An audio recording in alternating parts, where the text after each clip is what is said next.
Hi guys, today as always we are going to talk about the education system of our country and many serious matters of importance that are obviously aimed at changing and improving the economic growth and stimulation for our country. As a country, we are facing serious challenges of economic growth and education that we can never look away and say they're okay. No, they are not okay. Because as we can see today, the world's economical dynamics are changing drastically, whereby it affects all of us. I'm talking about all of us, we South Africans, who are patriotically and passionately um, about this country. Because the education, the level of our education standard, as we always said, it's much, much lower than the level of standard and technological development of some countries. So these changes in the economic dynamics are requiring that we as South Africans must do something for the future of the economic growth of the country. I'm talking to South Africans who are real South Africans, not South Africans that are thinking to go to America one day and gonna be um, living in America. No, I'm talking to us that loves this country. All of us, the government, educational institutions, and everybody else. We've come to a stage where we need to unite and look at finding ways of developing our country economically by ourselves, not by an assistance from anybody else. And where do we start? I think I still want to go back to what I mentioned on my previous session. The Chinese are teaching learners technological and enhanced skills at the age of 8, 9, grade 3 or whatever, because they believe in doing things by themselves. That is why they have a proverb, their own proverb, where they say that if people think that it cannot be done, they mustn't disturb the people who wants to do it. So what are they saying then? Saying nothing we cannot be able to do. We cannot be able to do. We do our things our own way because we've got the skills, the knowledge, the technology, and everything. I think that's where we must start. I see in Burkina Faso, Ibrahim Traore also has taken the same step. There are over 230 children, orphan children that he adopted. He opened up a school for them. Half of the day they do academic lessons, other subjects, but half of the day as well they do technology, you know, all boys and girls, the whole children, you know. So he wants to grow the nation.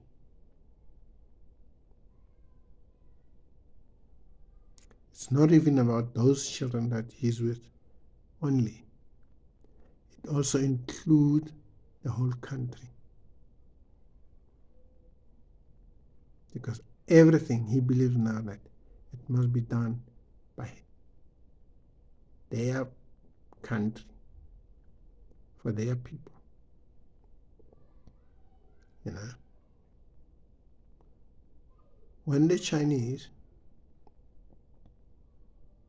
they came with an idea of that Tian Long Mountain Highway in Shanxi, whereby they had to drill a tunnel of 30 kilometers.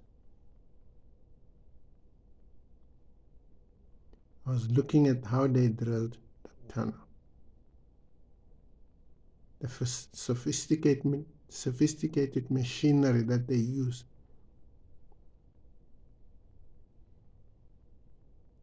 It make that job like it's a small job. You know. Remember the Western countries were saying it's going to take them 500 years to complete the project. But they completed it in 3 years. Because they planned everything and they knew what equipment they were going to, advanced equipment they were going to use.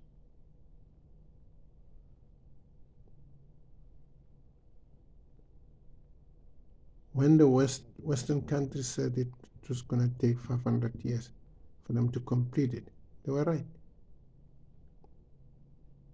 Because they believed, they looked at their own equipment and from whatever they were going to use, it would have taken 500 years. But the Chinese, they designed the equipment, the latest technological equipment that synchronized that project to 3 years only. So yes, as a country, as a nation, that's why I'm talking about Burkina Faso, small as they are, but they are changing. And then it's not for like individual institution, it's not for few people, it's for the nation. You know, building the nation. Unlike us in South Africa, for the children, for the learners of grade 3 or the learners who are 8, 9 years, we're still battling on a Bella Bill Act. What are we fighting for there? No, certainly a group of people who are white or who are well, financially, should not mix with other children. For what? Because the very same education, it's not even up to standard. It's just that it's because their parents are well-to-do or they are white. So they're doing this just for the what? Protect the whiteness and the wealthiness. But as the importance of what they're doing there, it doesn't tell us anything. It doesn't do anything for them. Because any form of education that we are implying in the country at the moment is still at a very low standard. There's nothing we can be proud about. There's no technology at all. There's no technological development. There's no scientific skills involved. So we have to, change. For an example, in Limpopo, there's two youngsters who came with that Nova app. They designed it from an old computer that they intends to provide free educational resources to all South African students. They did it all by themselves. One of them never even had a place to stay. But Liberty and IBM has taken them over now. I think that Liberty gave them a sponsorship of 1 million rand, and IBM is providing all the equipment so that they can move forward. A Namibian youngster, 19 years old, has designed a cell phone that is dataless, that doesn't use data, that doesn't use airtime. That's brilliant. That youthfulness, that being resourceful and skillful. So yes, we have to change that. We have to change our educational strategy. And I plead to all the higher education institutions, sincerely, we must look at this. For the future of our kids, we cannot sacrifice the future of our kids and sit back and say, no, it's okay. No, it's not okay. If other countries start at the age of 7, and then we, even at higher education level, we haven't even started the technological strategies.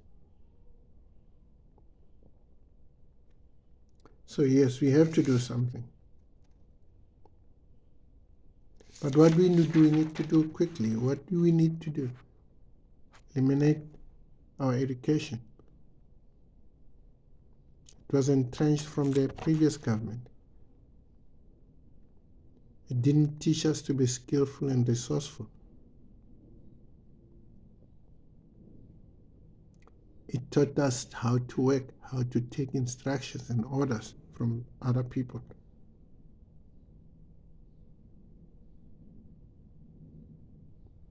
Even the other people that are said to be managers or what, because they had a better education. They were taught how to look after other people. That's why there were so many disciplinary code of conduct in the working environment.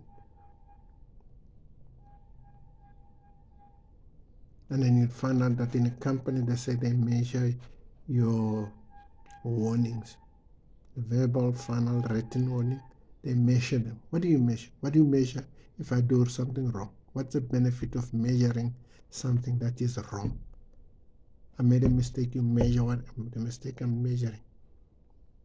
That's why with the Japanese or the Chinese, they have one unified national education where everybody follows the one set procedure and standard. They believe in dynamics such as total quality, where they tell you do it right the first time, zero tolerance to non-conformance, the cost of non-conformance, measuring the tangible and intangible aspect, measuring the things that can make you make profit, and measuring the things that can make you not to make profit. Not to make profit, and then until the company falls down or the company starts failing to produce, then you start seeking ways of making profit. It doesn't help us. It doesn't help us. Human capital development that the Japanese came with, all employees from the top to the bottom level of the company, they must be accountable. They must know they don't need management to lead them. They must be accountable. They must be responsible for what they are doing. That's why they are taught things like product development analysis, product demand analysis, because they're part of the company, they're part of the bigger company, project of the company. And their ideas are so important because they work on a daily basis on this aspect. So yes, it is so important. That's why the Japanese, unlike in South Africa, where you are part of the process, but you are against what's being done. Let's take now the inner government of national unity. I'm a minister, but I'm against the clause, one of the clauses of the country. Land expropriation. Sorry. The Bela Bill Act. So we need to get rid of such things. And if we do, it has to be fast.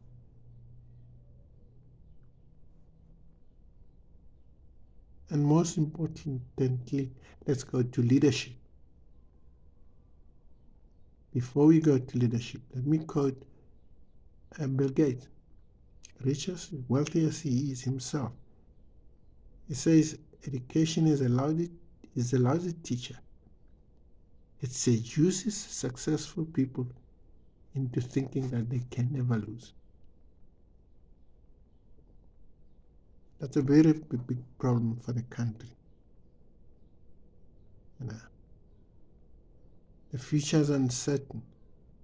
That's why we have the 5-year, 10-year, 15-year, 20-year plan, as much as 50 years plan. Because we try to measure the growth and the development and the technology that's always evolving. So what do we need in leadership? We need leaders, not politicians. Leaders care for people.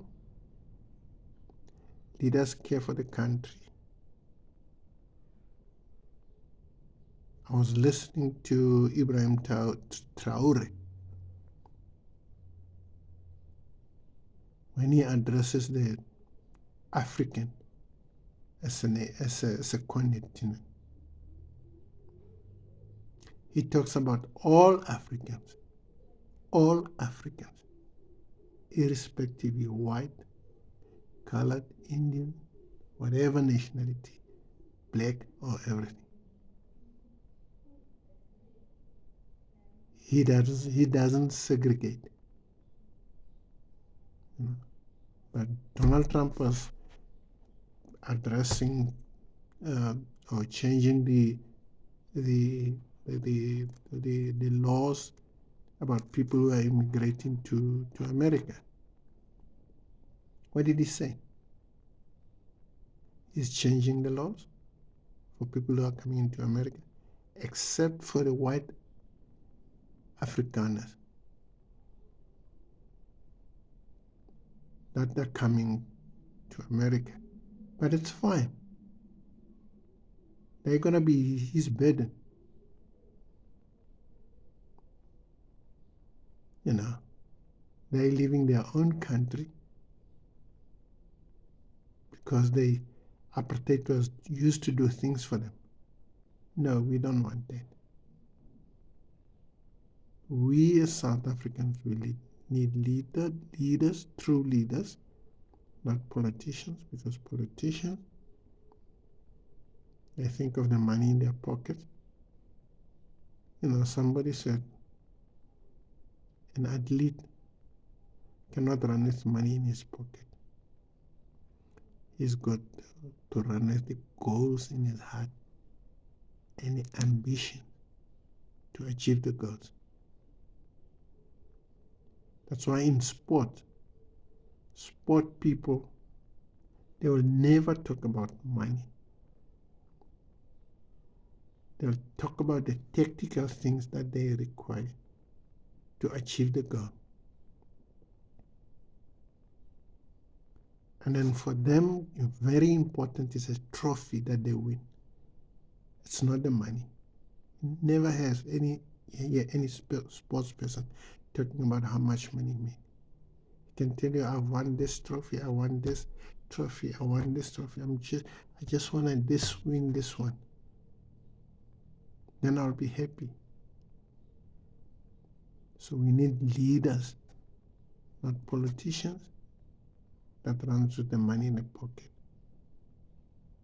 or rich people who wants more money and they use politicians to get more money. As South Africans, I wish we can start taking all these matters into consideration.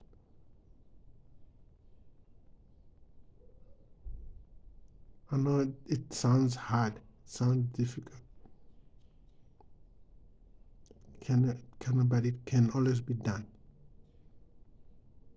with dedication, passion for the country, and love for the country. As somebody once said, he said that I go for 3 rules: doing the right thing, doing the best as I can, and always showing people that I care. So yes, I do hope, I do wish that one day we will do these things for the sake of the country. It's our country that I love so much, and we all love so much. Thank you.